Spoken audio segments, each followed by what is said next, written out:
नमस्कार, Manoj Tiwari talk show में आपका स्वागत है। उत्तर प्रदेश में स्नातक खंड का जो है विधान परिषद चुनाव की प्रक्रिया अब चालू हो चुकी है। इलाहाबाद झांसी स्नातक खंड से चुनाव लड़ रहे समाजवादी शिक्षक सभा के महासचिव डॉक्टर एसपी सिंह पटेल जी आज हमारे साथ हैं। आज हम डॉक्टर एसपी सिंह पटेल जी से विधान परिषद चुनाव और इन सब चीज़ों के बारे में ढेर सारी बात करेंगे। डॉक्टर साहब, आपका हमारे कार्यक्रम में बहुत बहुत स्वागत है। सबसे पहले तो ये स्नातक शिक्षक खंड का चुनाव है इलाहाबाद झांसी मंडल का। मैं सबसे पहले शिक्षकों के बारे में बात करना चाहता हूँ। सर देखिए, शिक्षक को जो है ऊपर तो एक ईश्वर होता है, शिक्षक को ईश्वरीय वो दिया जाता है, उपमा दी जाती है, क्योंकि डॉक्टर को भी भगवान बोला जाता है, लेकिन डॉक्टर का कोई पैर नहीं छूता, लेकिन शिक्षक का नेचुरली हर आदमी पैर छूता है। मैं ये जानना चाहता हूँ कि शिक्षक आज अपनी गरिमा को बनाए क्यों नहीं रख पाए? क्या वजह है शिक्षकों की गरिमा जो है आज की डेट में गिरती जा रही है? शिक्षकों की जहाँ तक गरिमा का सवाल है, अगर इसके बैकग्राउंड में देखा जाए तो जो एक संस्कृति, भारतीय संस्कृति से गरिमा को हम आगे बढ़ाते हैं, तो वो संस्कृति और धीरे धीरे जैसे हम डेवलप करते हैं पाश्चात्य संस्कृति की तरफ जा रहे हैं। हाँ, तो कहीं न कहीं से उन चीज़ों में कमी आना स्वाभाविक है भाग दौड़ की ज़िंदगी में। और जहाँ तक गरिमा का सवाल है, तो शिक्षकों से जो अपेक्षा सरकार की है या फिर जहाँ भी होता है, शिक्षक अपना अध्यापन कार्य आज भी करते हैं। आज भी आप देख लें तो रिजल्ट जो है अच्छे आते हैं। और जहाँ तक सरकारी कभी कभी गुरु शिष्य परंपरा को तार तार होते हुए भी देखा गया है, ऐसी खबरें आती हैं। तो एक शिक्षक को पहले से नहीं ट्रेंड होना चाहिए कि हमारा भगवान का स्वरूप है तो उसको बना के रखें? नहीं, ये आप सही कह रहे हैं।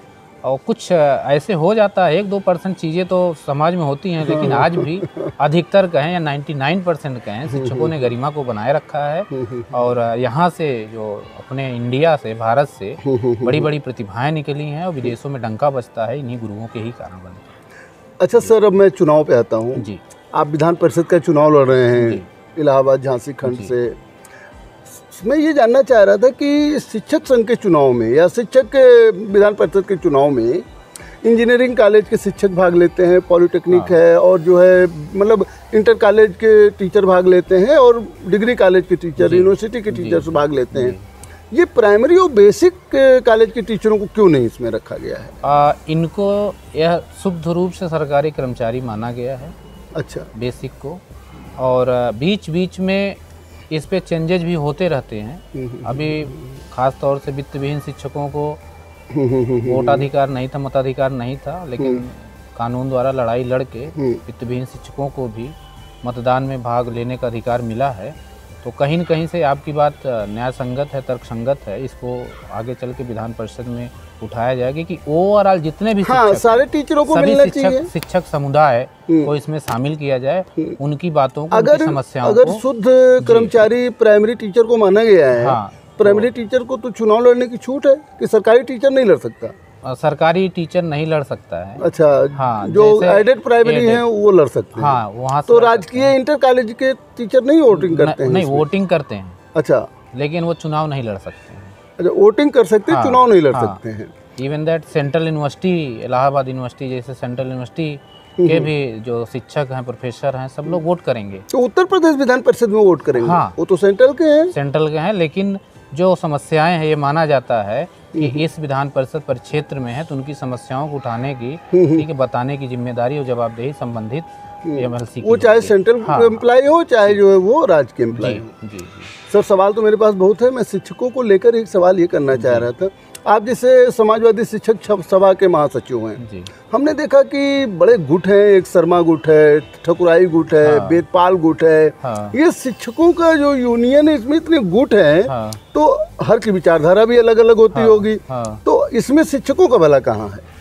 अब गुट की बात है, सबसे पहले माध्यमिक शिक्षक संघ बना जी, तो उसके बाद धीरे धीरे बहुत सारी जैसे व्यक्तिगत भिन्नताएं होती, वैचारिक भिन्नताएं होती हैं, तो कहीं न कहीं से कुछ महत्वाकांक्षा भी हो सकती है, कुछ नेतृत्व, कुछ लोग चाहते हैं कि मैं इस तरीके से नेतृत्व कर सकता हूँ। तो इस भिन्नताओं की वजह से बीच में गुट बनते गए।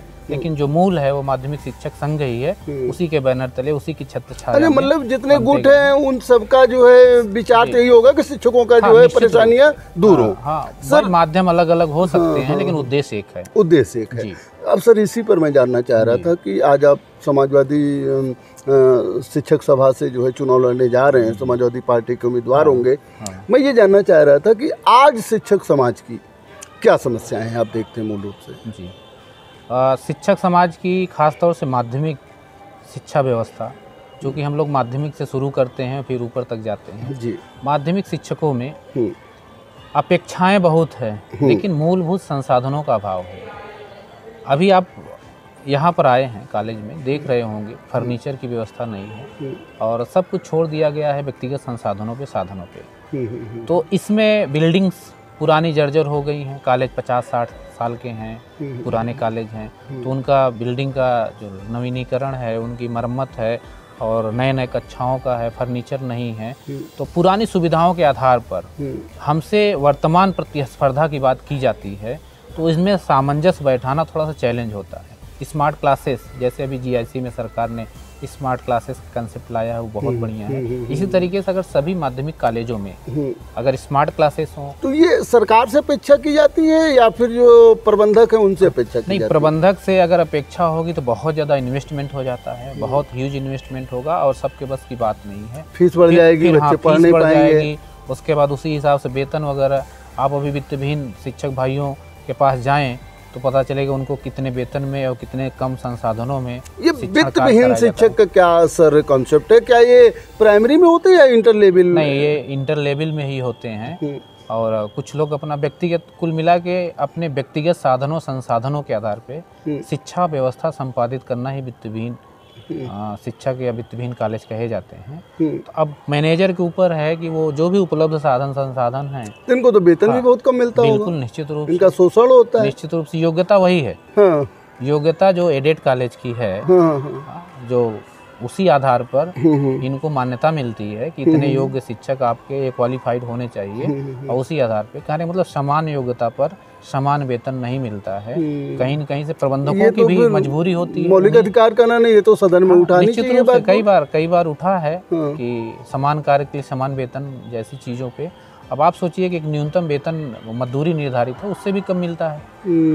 तो इस पे माननीय अखिलेश यादव जी ने, हमारे राष्ट्रीय अध्यक्ष जी ने संज्ञान लिया और पिछली बार सरकार थी तो 200 करोड़ रुपए का बजट दिया था और इस बार उन्होंने यह भी घोषणा की थी कि कम से कम 5,000 रुपये का एक निश्चित मानदेय और सेवा नियमावली वगैरह तैयार की जाएगी। तो शुरुआत की ये घोषणा बहुत अच्छी है। कहने का मतलब वित्तविहीन शिक्षकों को 5,000 रुपये से भी कम पैसा मिलता है महीने का। अब प्रबंधक के ऊपर है, प्रबंधक महोदय के पास जितने साधन संसाधन है उन्हीं में से सबको ठीक है व्यवस्था देनी है।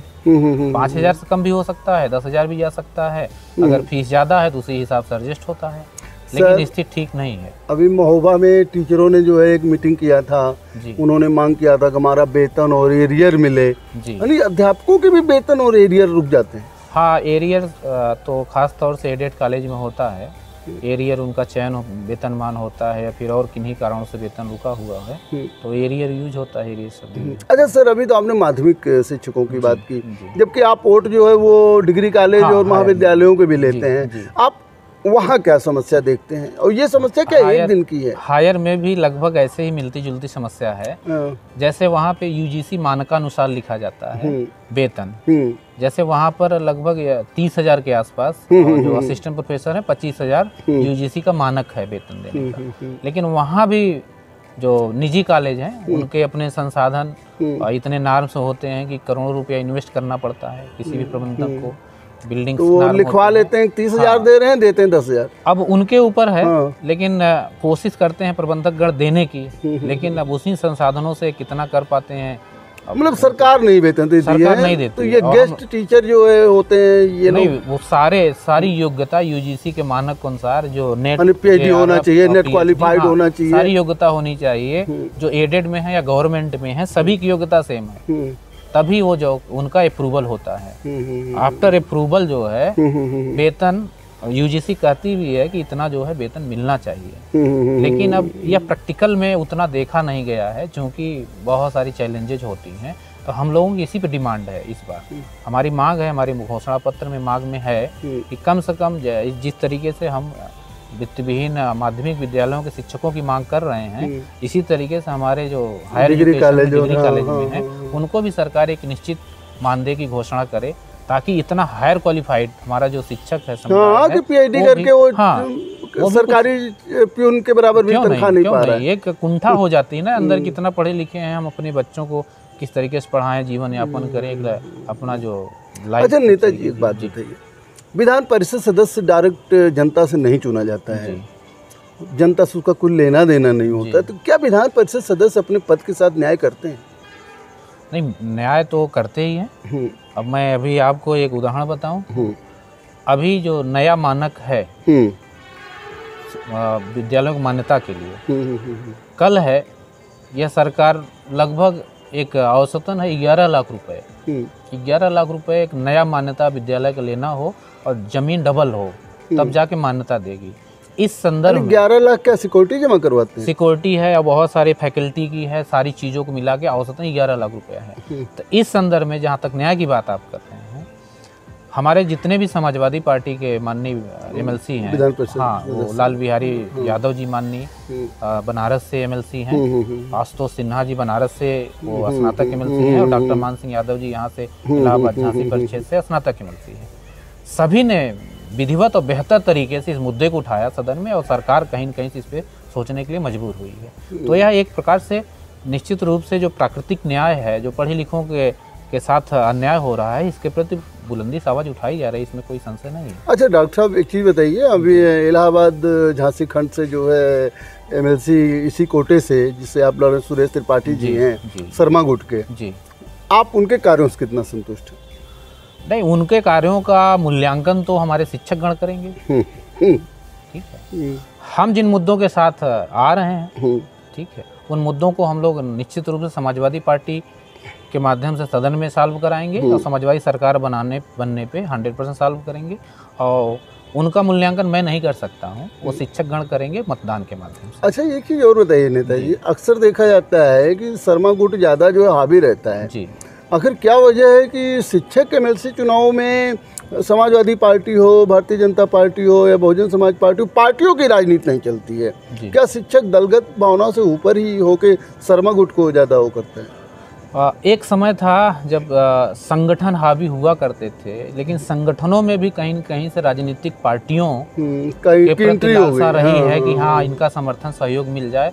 तो वहीं से जब इस तरीके से हुआ, और जो मुद्दों का समाधान करना है वो राजनीतिक पार्टियों को ही करना है, सरकार में रह के। बिल्कुल बिल्कुल, उनकी वैल्यू होती है, वजन बढ़े। तो यदि हम मजबूत बनते हैं तो समाजवादी पार्टी मजबूत होगी, और सत्ता में आएगी तो मुद्दों का समाधान करना आसान होगा हमारे लिए। तो जहाँ तक किसी भी संगठन की बात है, मैं किसी संगठन का नाम नहीं लूँगा, तो संगठन जब अपेक्षा करने लगा कि मुझको इन पार्टियों का समर्थन मिल जाए, इनका सहयोग मिल जाए, और कुछ जो एमएलसी कैंडिडेट रहे हैं उनको पार्टियों का पूरा सहयोग मिला, पार्टियों ने वहाँ से खड़ा नहीं किया है, झंडा बैनर तले गए हैं, तो निश्चित रूप से पार्टियों को आगे आना पड़े। और पार्टियों का एक संगठन भी होता है, बिल्कुल, उसका पूरा जो है पदाधिकारी होते हैं। जहाँ तक हमारी समाजवादी पार्टी की बात है, समाजवादी पार्टी को एक प्रकार से कहा जाता है शिक्षकों कर्मचारियों की ही पार्टी है, यह सर्वोपरि रखती है, इनके जो भी हित हैं सुरक्षित रखती है, सर्वोपरि रखती है। तो क्यों ना समाजवादी पार्टी अपने विधायक एमएलसी बना के इन समस्याओं का समाधान करे। अच्छा डॉक्टर साहब, भारतीय जनता पार्टी जी जिस तरीके से छोटे से बड़ा चुनाव इतना आक्रामक तरीके से लड़ती है, तो इलाहाबाद झांसी खंड का जो शिक्षक संघ का चुनाव है, शिक्षक एमएलसी का चुनाव है, उसमें समाजवादी पार्टी अपने को कितना मजबूत पाती है? मैं भारतीय जनता पार्टी के चुनाव लड़ने पर स्वागत करता हूं, आक्रामक चुनाव लड़ने स्वागत करता हूं, लेकिन गलत तरीके से चुनाव लड़े इसका विरोध करूंगा, और हमारी पूरी पार्टी विरोध करेगी। और जहां तक भारतीय जनता पार्टी के चुनाव लड़ने का जो आक्रामक तरीका है, आक्रामक में उनका गलत रवैया है, गैर लोकतांत्रिक तरीके से चुनाव लड़ते हैं। आप चाहे आप लोकल बॉडी का चुनाव देख लीजिए, उसमें जिला पंचायत का चुनाव देख लीजिए, उसमें बहुत सारी गलत तरीके से वो अपने प्रत्याशियों को जिताए हैं। तो हम लोग स्वागत करते हैं, और लोकतांत्रिक तरीके से मैं इस बात को चैलेंज भी करता हूँ, गारंटी देता हूँ कि भारतीय जनता पार्टी समाजवादी पार्टी से कभी नहीं जीत सकती। अच्छा नेताजी जी, अगर आप शिक्षक गुट से जो है विधायक होते हैं जी, तो आपकी क्या क्या योजना है? हम लोगों की प्राथमिकता यह है कि सबसे पहले वित्तविहीन शिक्षक जो अच्छी खासी योग्यता रखते हैं माध्यमिक में और हायर एजुकेशन में, उनके साथ न्याय हो, उनको एक न्यायोचित वेतन मिले, उनकी जो सेवाएं हैं उनको विधिवत रजिस्टर्ड हो, सेवा नियमावली तैयार हो, ताकि किसी भी संस्था में जाएं उनका अनुभव सर्टिफिकेट हो, सरकार के रिकॉर्ड में हो कितनी सेवाएं दिए हैं, और उनको भी समाज की मुख्य धारा में जोड़ा जाए। मुख्य धारा में जोड़ने का मतलब है कि उनको एक सम्मान सरकार की तरफ से कुछ ऐसा किया जाए मिले, जैसे अगर चिकित्सीय लाभ मिल जाए। अभी सरकार ने कुछ घोषणा की है राजकीय कर्मचारियों के लिए, ठीक, उसमें शिक्षक शामिल नहीं है, तो क्यों ना हमारे जब शिक्षक शामिल करेंगे तो वित्तविहीन शिक्षक भी शामिल हो। तो इतने कम साधनों संसाधनों में उनको जीवन की मुख्य धारा में कैसे लाया जाए, यह हम लोगों की प्राथमिकता रहेगी। और जो बहुत सारी समस्याएं हैं माध्यमिक की, हायर की, तकनीकी की, इन सब समस्याओं का, ठीक है, क्योंकि शिक्षक पढ़ाना चाहता है, ठीक है, तो कमी कहाँ आती है, क्यों नहीं पढ़ा पाता? कमी क्या, जब सरकार सिलेबस नहीं पूरा कर पाते हैं, नहीं सिलेबस बच्चे ट्यूशन करते हैं, नहीं सिलेबस पूरा हो रहा है। आप हमारे कॉलेज में उठा के देख लीजिए, हम लोग पूरा करवा रहे हैं। और ट्यूशन, अब बच्चे उनको लगता है कि हम और एक्स्ट्रा पढ़ ले। आजकल गार्जियन जिस तरीके से अपने बच्चों को चाहते हैं कि ज़्यादा से ज़्यादा पढ़े लिखे, तो एक ट्यूशन परंपरा दबाव डालते हैं कि दबाव बन गई है। लेकिन हम लोगों ने तो कभी ट्यूशन पढ़ाई नहीं। निश्चित रूप से हमने भी नहीं पढ़ा, समझ रहे हैं। और मैं अपने जिन बच्चों को पढ़ाता हूँ, अभी हमारा एक स्टूडेंट असिस्टेंट प्रोफेसर बना है, ठीक है, यहीं से मैं आफ्टर इंटरमीडिएट वो गाइडेंस में रहा है, बहुत सारी चीज़ें हम बताते रहे किस तरीके से करना है या सारा फैलाव। अच्छा डॉक्टर साहब ये बताइए, विधायक जो होते हैं, एमएलसी जो होते हैं, उनको 5 करोड़ का जो है विधायक निधि मिलता है जी। ये एमएलसी लोगों का किस मद में पैसा खर्च होता है? कहीं उनकी होर्डिंग और बोर्ड और दिखता नहीं है। अब एक्चुअल में इनका एरिया जो होता है, जैसे इलाहाबाद, पूरा उत्तर प्रदेश, हाँ, इलाहाबाद झांसी परिक्षेत्र की बात, 10 जिले हो गए आपके। एक विधायक जो होते हैं विधानसभा वाले विधायक, तो उनको भी सेम बजट मिलता है और एमएलसी को मिलता है। उनका एक विधानसभा, यहाँ 40 विधानसभा, और 40 विधानसभा में आप सोचिए कि इलाहाबाद में लगभग 2200 कॉलेज हैं इस तरीके से, और पूरे परिक्षेत्र में लगभग 3500 के आसपास कॉलेज हैं, 4000। तो इतने कॉलेजों की भरपाई करना, 96 ब्लॉक हैं, एक एक ब्लॉक में अगर एक एक विद्यालय को फंड दिया जाए, कहने का मतलब एक ऊँट के मुंह में जीरा के समान है।